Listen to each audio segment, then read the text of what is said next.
Hello guys, welcome back to lucky Rekha channel. ఈరోజు మన recipe అయితే ఆమ్లెట్.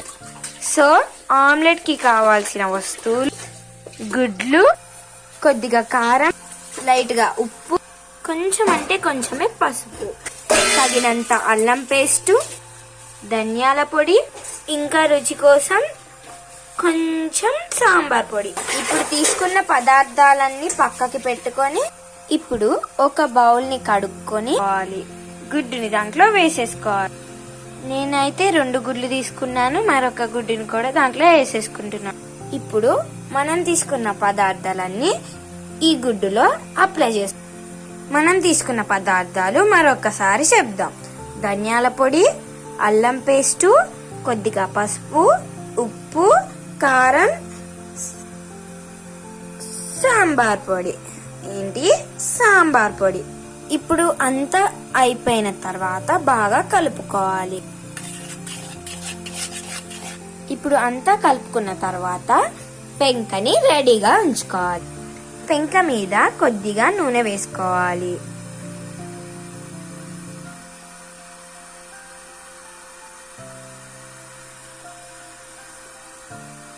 ఆమ్లెట్ తీయడానికి చెక్క గెంటని వాడాలి. అప్పుడు ఆమ్లెట్ చక్కగా వస్తుంది. మీ దగ్గర లేకపోతే స్టీల్ గెంటని కూడా వాడొచ్చు. ఇప్పుడు మనం తీసుకున్న ఆమ్లెట్ కోసం పదార్థాలన్నిటినీ పెంక మీద పోసేసుకోవాలి.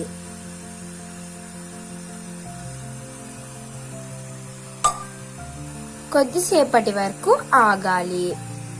అది బాగా ఉడికేదాకా ఆగాలి. కొద్దిసేపటి తర్వాత ఆమ్లెట్ ని తిప్పుకోవాలి. అప్పుడు మంచిగా వస్తుంది.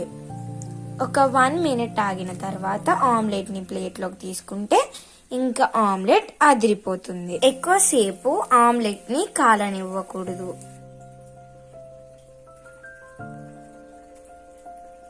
మీరు ఆమ్లెట్ తీసుకున్న తర్వాత పెంక మీద కొన్ని నీళ్లు చల్లుకోవడం మంచిది.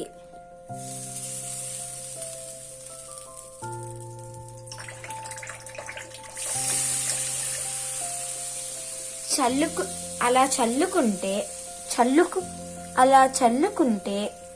చల్లుకు మంచిది. ఎందుకంటే ఎప్పుడైనా మనం దోశ కానీ ఆమ్లెట్ కానీ వేసేటప్పుడు పెంక రఫ్గా కాకుండా స్ట్రైట్ గా వచ్చేస్తుంది.